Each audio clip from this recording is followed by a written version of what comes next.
오늘 에베소서 5장의 말씀을 갖고 그리스도를 본받는 한 사람, 그리스도를 본받는 한 사람 이런 제목으로 함께 하나님 말씀을 나누도록 하겠습니다. 지난주까지 우리 모두는 그리스도인이라고 하는 그 정체성에 담겨야 할 구체성의 내용들을 긴 시간 동안 함께 나누었습니다. 주제를 몇 개만 열거해 보면 분노에 대해서 우리가 이야기를 나눴고, 탐심, 두려움과 걱정, 후회, 자존감과 자신감, 기쁨, 몸, 공동체, 무기력, 쉼, 관계, 꾸준함, 나이듦, 태도, 행동, 일, 돈, 또 그 이외에 몇 가지 것들을 우리 모두가 함께 나누었습니다. 모든 그릇은 그 모양이 아무리 이쁘고 또 아무리 화려하다 하더라도 결국은 그 안에 담기는 내용물로 그 이름이 불려지는 법입니다.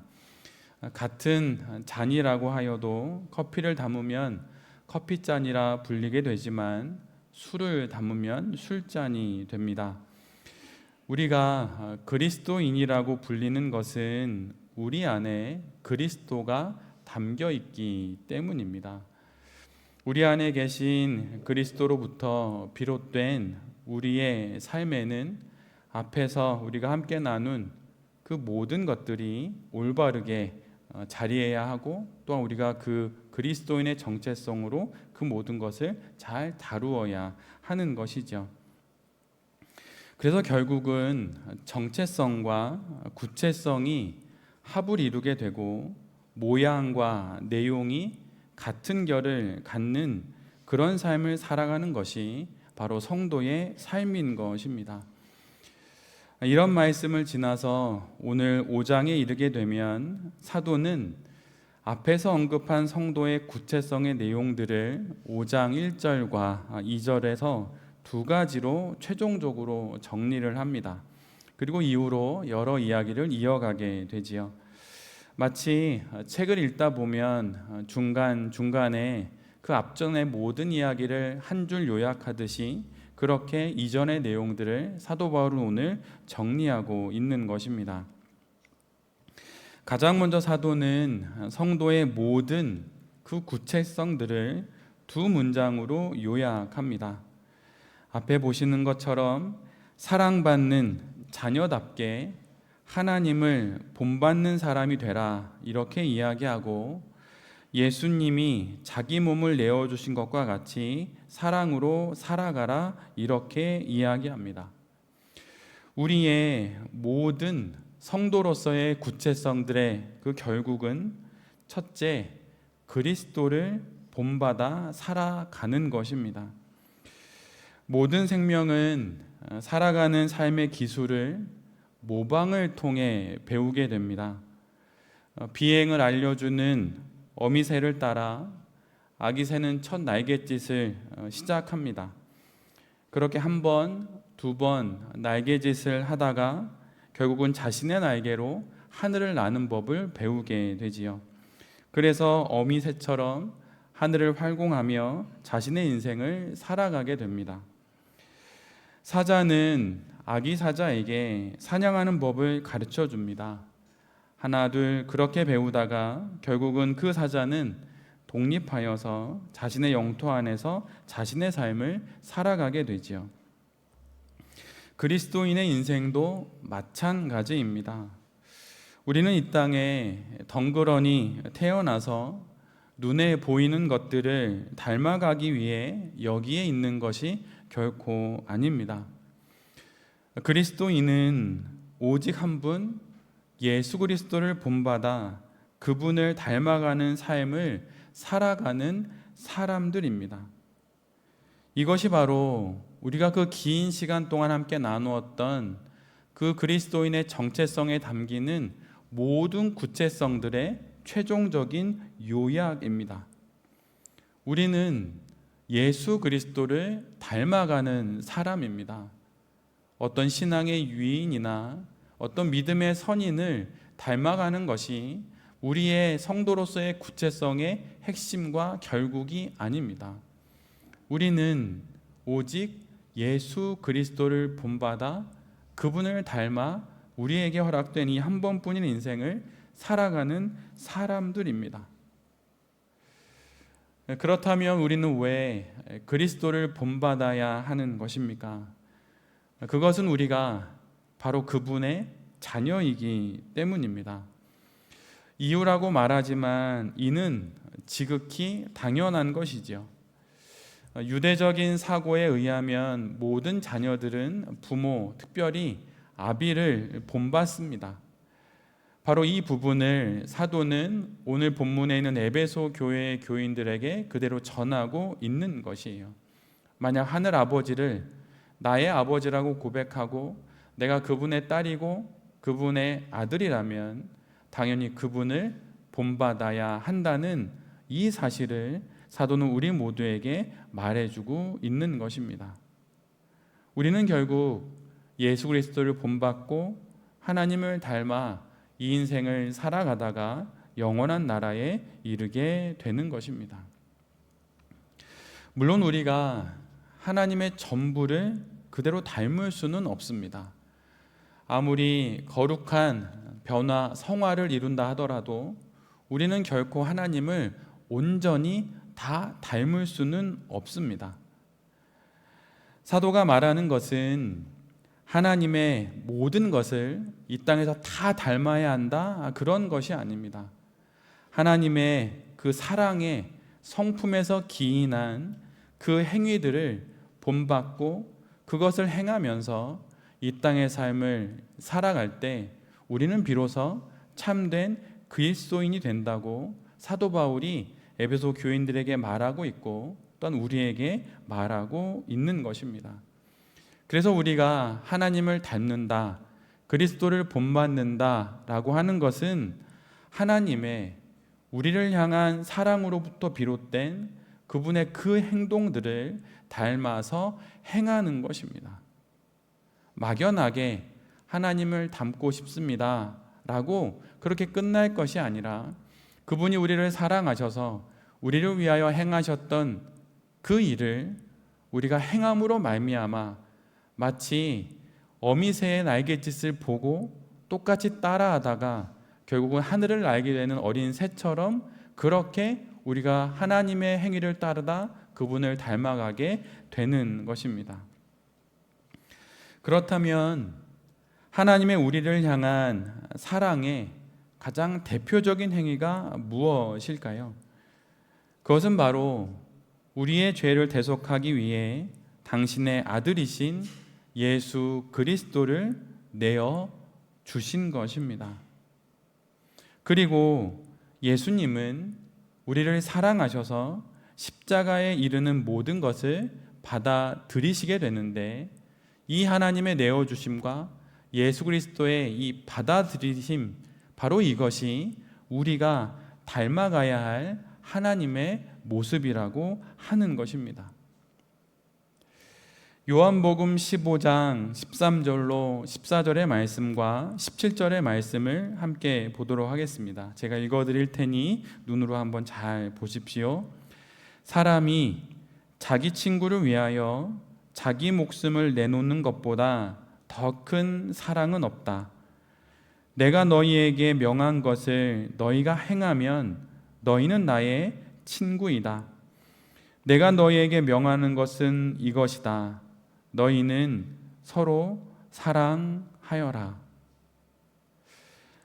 하나님을 닮아가고 그리스도를 본받는 것은 결국 그분이 우리에게 베푸신 사랑을 우리도 동일하게 행하는 것입니다.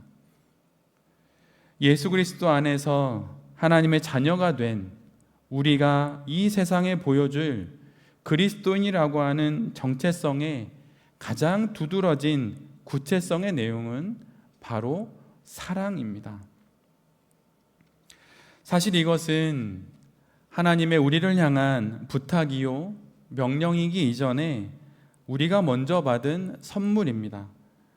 우리가 먼저 하나님의 사랑을 받았기에 우리가 그 사랑을 행할 수 있는 것이지요.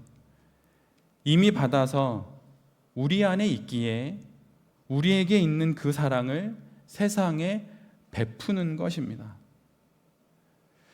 예수님은 우리에게 자기 자신을 구약의 제사에 드려지는 향기로운 예물과 제물로서 내어 주셨습니다.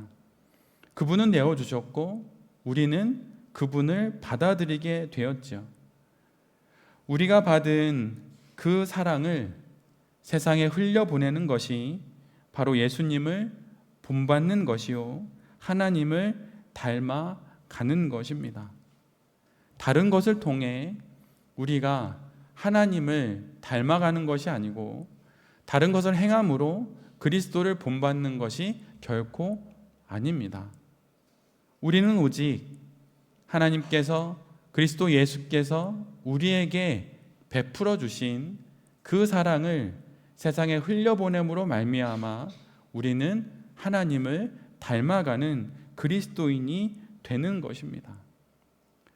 한 영혼이 비유로 말하자면 썩게 되는 이유는 고여있기 때문입니다. 만약 그가 흘려보낸다면 그 영혼은 결코 썩지 않을 것입니다. 거저받은 하나님의 사랑을 세상에 흘려보내지 않으니 정죄되니 결국은 죽게 되는 것이죠. 막히면 죽는 것이고 흘려보내면 결국은 살게 되는 것입니다. 하나님은 결코 우리에게 없는 것을 요구하지 않습니다. 우리가 할 수 없는 것을 부탁하지도 않으십니다. 이미 우리가 받아 우리 안에 갖고 있는 그 사랑을 세상에 흘려보내라고 그 부탁을 하시고 그것을 통해 결국 하나님을 닮게 된다고 우리 모두에게 말씀해 주는 것이에요. 수문을 열어서 물을 흘려보내듯 그렇게 사랑을 흘려보내야 하는 것입니다. 그 사랑으로만이 우리는 더욱 거룩한 성도가 되고 우리의 가정과 우리의 교회와 온 세상은 하나님의 나라가 될 수 있는 것입니다. 오직 사랑이라는 그 구체성을 통해 우리는 우리의 정체성을 증명할 수 있는 것이에요. 사역을 통해서가 아닙니다.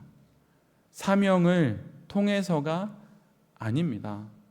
오직 사랑을 통해서 우리의 성도됨은 세상에 증명되는 것이고 그것을 통하여 결국 우리 모두는 하나님을 닮아가는 그리스도를 본받는 그 한 사람이 되는 것입니다. 지금 이 시대에 하나님이 찾으시는 그 한 사람은 누구입니까? 하늘에서 불을 내리는 그러한 선지자와 예언자가 결코 아닙니다. 놀라운 사역을 통해 수천 수만의 사람들이 모이는 그러한 공동체를 이루는 것도 결코 아닙니다. 역사 속에 이미 그러한 일을 이루었던 사람들은 많이 있었습니다. 그러나 끊임없이 하나님이 찾으시는 것은 요한복음 15장의 말씀처럼 서로 사랑함으로 하나님의 자녀됨을 세상에 증거하는 바로 그 단 한 사람을 찾는 것입니다. 여기 있는 우리 모두가 바로 그 사람이 될 수 있기를 간절히 바랍니다. 사역으로, 사명으로 우리는 부름받지 않았습니다. 우리는 오직 사랑함으로 부름받았다는 사실을 기억하면서 그 사랑을 통해 하나님을 닮아가는 우리 모두가 되어야 할 것입니다. 오늘 본문을 통해 우리에게 주시는 하나님의 두 번째의 말씀은 특별히 이 땅의 삶을 그리스도를 닮아가고 본받는 삶을 살아갈 때 우리가 주의해야 할 것을 이야기해 주고 계십니다. 헬라어 원문을 보면 오늘 본문 3절 앞에는 사실 한 글자가 들어 있습니다. 근데 그것이 한국어로 번역이 되면서는 생략이 되었어요. 그것은 바로 그러나라고 하는 접속사입니다. 닮고 본받아야 할 것에 이어 이와 반대되는 것, 닮지 말아야 할 것을 우리에게 이야기해 주시는 것이에요. 사랑의 반대가 무엇입니까? 분명 미워하는 것이고 시기하는 것이고 질투하는 것입니다.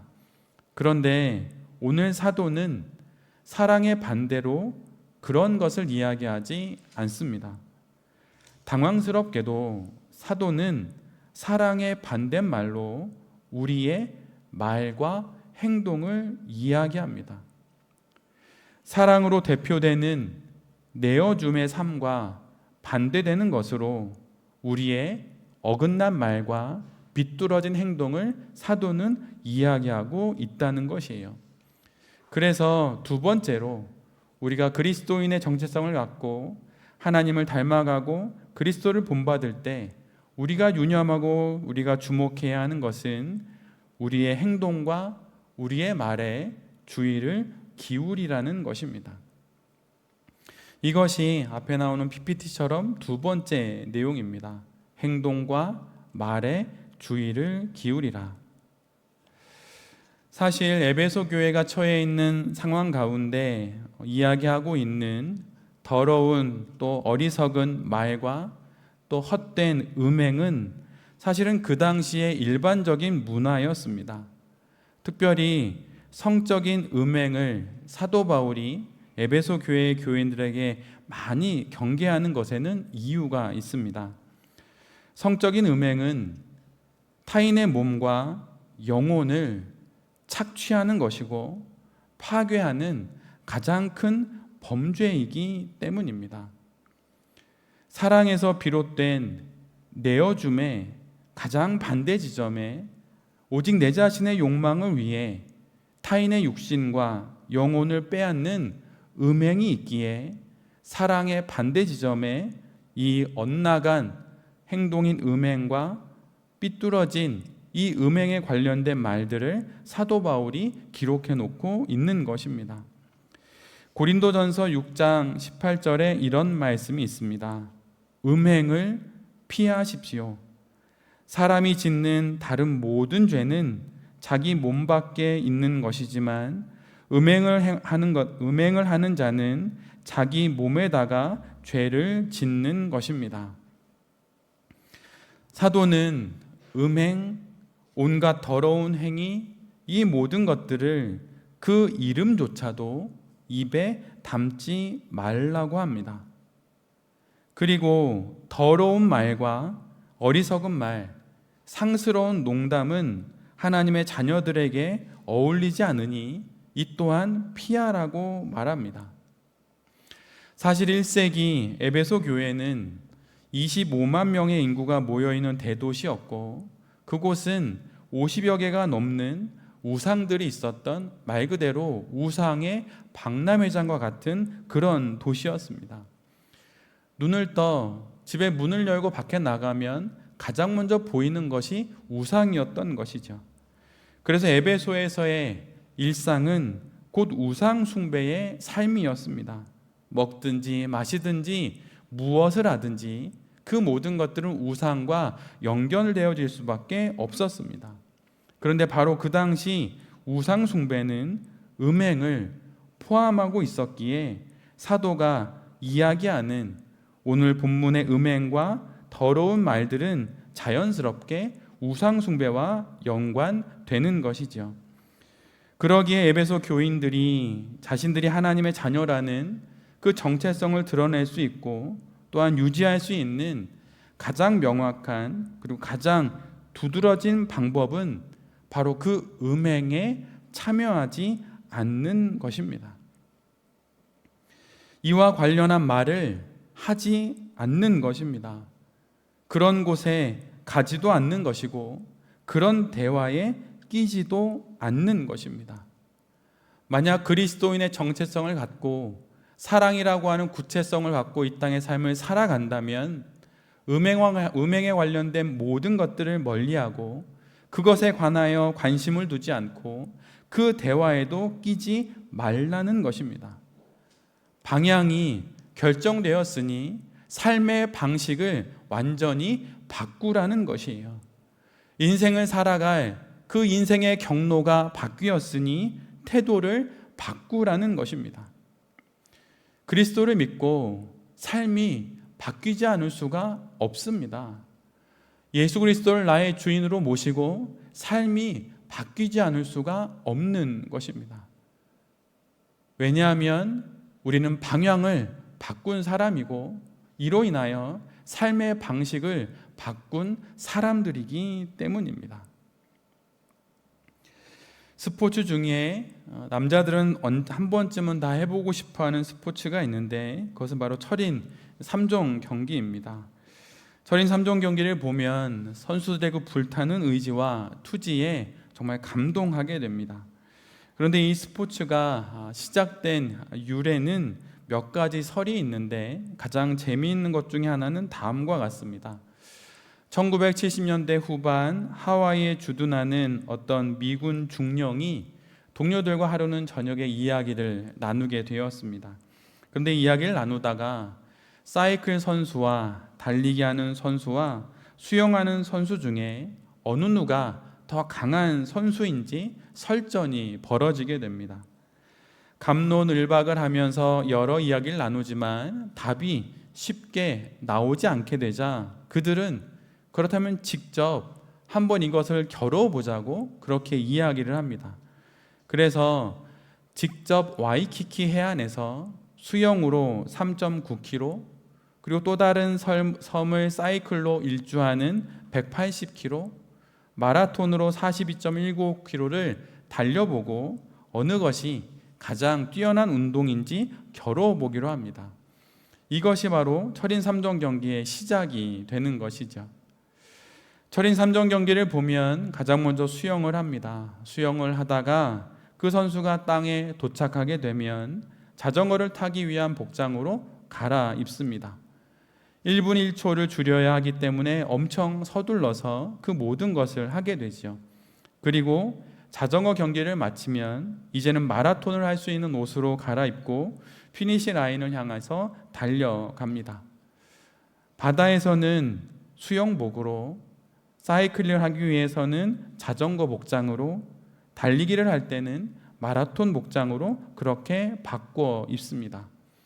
장소가 바뀌니 이처럼 입어야 하는 옷도 바뀌게 되는 것이죠. 그리스도인이 되었다면 우상을 쫓던 삶에서 이렇게 바뀌어 가야 하는 것입니다. 가는 곳도 달라져야 하고 먹는 것도 달라져야 하며 하는 행동과 말도 바뀌어야 하는 것입니다. 예수님을 믿고 그리스도인이 되어 여러분은 무엇이 바뀌었습니까? 또 바뀐 그것을 얼마나 잘 유지하고 계십니까? 그리스도를 위해 우리는 그 안에서 자유를 누리며 모든 것을 할 수 있습니다. 그러나 모든 것이 가하나 모든 것이 유익한 것은 아닙니다. 그러기에 믿음이 있기에 우상의 제물도 꺼리낌 없이 먹을 수 있지만, 믿음이 있기에 할 수 있지만 하지 않아야 하는 것들도 있는 것입니다. 여러분은 무엇을 하지 않으십니까? 믿음이 있기에 다 할 수 있다 말하는 것 말고 그리스도인이기에 여러분이 하지 않는 것은 무엇입니까? 그것이 있는 사람이 거룩한 성도인 것입니다. 우상 숭배자의 정체성이 우리 안에서 멀어져 가고 결국 그리스도인의 정체성이 온전해짐으로 말미암아 우리가 하나님을 닮아가게 되는 것이고 그리스도를 본받게 되는 것입니다. 내가 그리스도를 본받기 위해, 하나님을 닮아가기 위해 무엇을 하지 않아야 하는지 그것을 헤아려 보고 그것이 하나둘 늘어가는 우리 모두가 될 수 있기를 간절히 바랍니다. 그것이 아비를 닮아가는 딸의 모습이고 바로 아들의 모습인 것입니다. 사도는 이처럼 우리의 행동과 우리의 어긋난 말에 대한 권면 이후에 그 뒤에 덧붙여서 반대로 우리가 가까이 할 것을 한 가지 이야기합니다. 만약 우리가 참된 그리스도인의 정체성을 갖고 있고 사랑의 구체성으로 살아간다면 멀리 해야 할 것들이 있지만 반면에 가까이 있어야 하는 것이 있는데, 가장 첫 번째로 사도가 이야기하는 것은 바로 감사하라는 것입니다. 우리 교회의 여러 슬로건 중에 하나처럼 하나님께 감사하고 사람에게 인사하라 라고 하는 말처럼 감사의 마음을 가지며 이 땅의 삶을 살아가라는 것이에요. 감사는 영혼의 깊은 상태에서만이 나올 수 있는 그 영혼의 고백입니다. 이미 우리 삶에 있는 축복들을 여러분 헤아려 보십시오. 그것 헤아려 볼 때마다 우리는 감사하지 않을 수 없습니다. 우리가 왜 음행과 어리석고 더러운 말에 빠지게 되는 것일까요? 그것은 우리가 이미 갖고 있는 것에 대한 감사의 가치를 모르기 때문입니다. 그래서 음행과 어리석은 것들에 기웃거리는 것이에요. 감사는 우리 삶의 주변을 환히 비춰주는 밝은 조명과도 같습니다. 그래서 감사가 없으면 온통 어두운 가운데 걸어가는 그 삶을 살아갈 수밖에 없는 것이에요. 그래서 불평도 많고 불만도 많습니다. 그래서 불평과 불만에 가득 찬 사람은 어둠 속에 걸어가게 되고 결국 유혹에 쉽게 넘어지게 되는 것이죠. 창세기에 기록되어 있는 아담과 하와의 그 실족하는 모습을 보십시오. 그들이 실족한 이유가 무엇입니까? 부족함이 있어서 그들은 실족한 것이 아닙니다. 이미 모든 것이 허락된 그 에덴 동산에 그들이 갖지 못했던 단 하나가 있었는데 그것이 바로 감사였습니다. 감사하지 못했기 때문에 그들은 결국 유혹에 넘어갔고 결국 그 에덴 동산에서 쫓겨나게 된 것이에요. 모든 것이 있는 그 완벽한 곳에서도 감사가 사라지니 죄와 타락이 틈을 보고 그 영혼들에게 들어오게 된 것입니다. 여러분, 그냥 교회에서 듣기에 좋은 말로 감사하라는 것이 결코 아닙니다. 감사할 때만이 우리가 유혹을 이겨낼 수 있는 것이에요. 감사는 마치 영혼의 베이스 캠프와도 같아서 그 감사를 바탕으로 살아갈 때 우리는 흔들림 없이 살아갈 수 있는 것입니다. 그리고 또한 그 삶에 그 현실에 안주하는 것이 아니라 그 감사를 바탕으로 용기 있게 앞으로 나아갈 수 있게 되는 것입니다. 여러분, 모든 것에 감사하십시오. 여러분의 지금의 형편에 여러분 감사하십시오. 여러분의 경제적인 상황, 육체적인 상황, 여러분의 모든 것들에 여러분 감사하십시오. 그 감사함이 유혹을 이겨내는 가장 지혜로운 방법인 것이에요. 많은 성도들이 부르는 인기 있는 찬양곡 중에 은혜라는 제목의 찬양이 있지요. 그 찬양의 가사는 앞에 나오는 것과 같이 다음과 같습니다. 마음으로 함께 읽어주시면 좋겠습니다. 내가 누려왔던 모든 것들이, 내가 지나왔던 모든 시간이, 내가 걸어왔던 모든 순간이 당연한 것 아니라 은혜였소. 내가 이 땅에 태어나 사는 것, 어린아이 시절과 지금까지 숨을 쉬며 살며 꿈을 꾸는 삶, 당연한 것 아니라 은혜였소. 내가 하나님의 자녀로 살며 오늘 찬양하고 예배하는 삶, 복음을 전할 수 있는 축복이 당연한 것 아니라 은혜였소. 내 삶에 당연한 것 하나도 없었던 것을 모든 것이 은혜였소. 은혜를 안다고 말하는 것은 곧 감사할 줄 안다는 것입니다. 다른 사람들과 비교하여 내게 없는 것이 분명 있고 다른 사람에게 있기에 더 바라는 것이 있을 수 있습니다. 그러나 그 모든 것에 앞서 하나님께서 지금 내게 주신 이 모든 것들에 감사할 줄 아는 것이 이 땅을 살아가는 참된 그리스도인의 모습인 것입니다. 어느 여배우의 말처럼 이 땅의 모든 인생은 아픈 것이 있고 아쉬운 것이 있습니다. 그런 것이 없는 사람은 없습니다. 그래서 모두에게 예수 그리스도가 필요한 것이죠. 그리고 또한 우리는 이미 그 예수 그리스도를 가졌기에 모든 것에 감사하며 살아갈 수 있는 것입니다. 모든 것이 있어도 예수 그리스도가 없으면 아무것도 없는 것이고 아무것도 없어도 예수 그리스도가 있으면 모든 것이 있는 것입니다. 이 신비를 알기에 우리 모두는 감사하며 살아갈 수 있는 것이에요. 날마다 감사, 모든 것에 감사, 그렇게 감사하며 살아갈 수 있는 우리 모두가 될 수 있기를 간절히 바랍니다.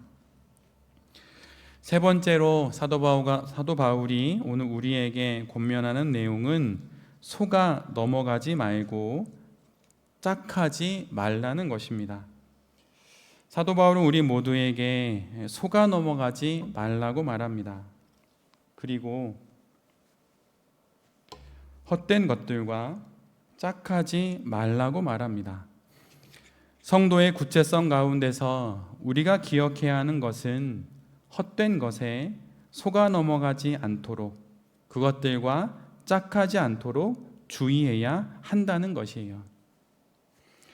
늘 유혹은 달콤하고 매혹적입니다. 만약에 우상 숭배가 괴롭고 힘든 것이라면 어느 누구도 우상을 선택하지 않을 것입니다. 그런데 그 우상 숭배가 너무나도 달콤하고 그 우상 숭배가 주는 그 매혹적인 것이 너무나도 많기에 모두들 그 우상을 숭배하는 것이죠. 그렇다면 왜 우상 숭배를 기쁨으로 그들 모두가 느끼게 된 것일까요? 그것이 참된 기쁨이기 때문에 그들이 그것을 우상 숭배를 자신의 기쁨으로 삼는 것이 아닙니다. 그것이 아니라 속은 것이죠. 알코올 중독자는 술을 먹지 않으면 금단현상으로 인해 괴롭습니다. 그런데 술을 마시면 매우 편안해집니다. 잘못된 평안이지요. 속고 있는 것입니다. 가짜가 진짜인 줄 알고 술이 주는 평안에 중독되는 줄도 모르고 그렇게 술을 마시는 것입니다. 그러다 결국 모든 것이 망가지는 그런 인생을 살아가게 되는 것입니다. 속아 넘어간 것이에요. 우상 숭배의 결국이 이와 같습니다. 그러기에 속아 넘어가지 않도록 우리 모두가 주의해야 하는 것이에요. 헛된 말에 마음을 주지 않아야 하고 처음부터 그러한 것들로부터는 멀리하는 것이 가장 좋은 방법인 것입니다. 예전에 뉴스에서 마약 전담반 경찰관에 관련된 뉴스를 본 적이 있습니다. 그는 경찰관이 되어서 특별히 마약 사범들을 잡는 것을 사명처럼 여기고 그 일에 뛰어들었던 사람이에요. 그는 그 경찰관의 직무를 감당하면서 12년 동안 2천여 명의 마약 사범을 검거했고 마약 잡는 경찰로 이름을 날리고 50여 차례나 표창을 받기도 했습니다. 그런데 어느 날 마약 판매 조직을 검거하기 위해서 잠복 수사를 벌이던 중에 의심을 받게 되는 처지에 놓이게 됩니다. 그래서 의심을 피하기 위해 스스로 마약을 투여했다가 마약 중독자가 되어 버렸습니다. 그래서 마약 중독에 깊이 빠져서 경찰도 그만두게 되었고 그 가정은 깨지게 되었죠. 참으로 안타까운 일이 아닐 수 없습니다. 그런데 바로 악한 것, 우리가 짝하지 않고 속아 넘어가지 않아야 하는 것에 틈을 내주게 되면 이러한 일들이 벌어지게 되는 것이에요. 데살로니가전서 5장 22절의 말씀처럼 악은 어떤 모양이라도 버려야 하는 것입니다. 이 정도면 괜찮겠지. 나는 이 정도는 거뜬히 이겨낼 수 있는 믿음이 있어 라고 말할 수 있는 사람이 없는 것입니다. 헛된 말에 잠시라도 귀를 기울일 시간을 줄 필요가 없고 그런 시간을 낭비할 이유가 없습니다. 또한 그런 이들과 짝할 이유도 없습니다. 고린도전서 6장의 말씀에 보면 다음과 같은 말씀이 있습니다. 믿지 않는 사람들과 멍에를 함께 매지 마십시오. 정의와 불의가 어떻게 짝하며 빛과 어둠이 어떻게 사귈 수 있겠습니까? 하나님의 성전과 우상이 어떻게 일치하겠습니까? 우리는 살아계신 하나님의 성전입니다. 그것은 하나님께서 말씀하신 바와 같습니다. 내가 그들 가운데서 살며 그들 가운데로 다닐 것이다. 나는 그들의 하나님이 되고 그들은 내 백성이 될 것이다. 성도의 구체성은 마땅히 함께해야 할 것들과 함께할 때 유지되고 또한 지켜지는 것입니다. 그러기에 성도의 삶에 어울리지 않는 그 모든 것들로부터 멀리하고 그것에 속지 않고 그것에 넘어가지 않기 위해 부단히 거룩을 향해 나아가는 그 삶이 바로 우리가 살아가야 하는 삶이라고 하는 것을 잊지 않고 우리가 마음 깊이 새겨야 할 것입니다. 그리스도를 본받는 삶, 그 가장 아름다운 삶이 우리의 삶이고 그 길이 우리 앞에 허락되어 있습니다. 그 길을 참으로 잘 걸어가는 우리 모두가 되기를 간절히 바랍니다. 우리는 결코 사역으로 부름받지 않았습니다. 우리는 사명으로 부름받지 않았습니다. 사랑으로 부름받았고 그 사랑이 이유가 되어 사역과 사명을 감당하는 것입니다. 그래서 예수님이 실패한 베드로에게 사랑 문답을 통해 그 사랑의 질문을 던지게 되는 것입니다. 세상 속에서 돈을 벌든 직장 생활을 하든 사업을 하든 아니면 그 어느 곳에서 무엇을 하든 우리의 모든 것의 동기가 바로 사랑이어야 한다는 것, 하나님이 우리에게 베푸신 그 사랑이 동기가 되어야 한다는 것을 잊지 않는 우리 모두가 되어야 할 것입니다. 그리고 행동과 말에 주의를 기울이고 헛된 말, 필요 없는 말, 비뚤어지고 어긋난 말, 그런 말과 행동을 멀리하면서 이 땅의 삶을 거룩하게 살아가는 우리 모두가 되어야 할 것입니다. 속아 넘어가지 마십시오. 세상이 그것 있어야 행복하다고 말하는 것, 여러분 그것에 속아 넘어가지 마십시오. 오직 하늘의 것만이 우리를 영원히 채워줄 수 있는 바로 그 하늘의 선물인 것입니다. 속아 넘어가지 말고 헛된 것과 짝하지 않으면서 그리스도인의 참된 정체성과 구체성의 내용으로 우리에게 허락된 인생들을 아름답게 그리스도를 본받아 살아가는 그 한 사람이 여기 있는 우리 모두가 될 수 있기를 간절히 기도드립니다. 아멘.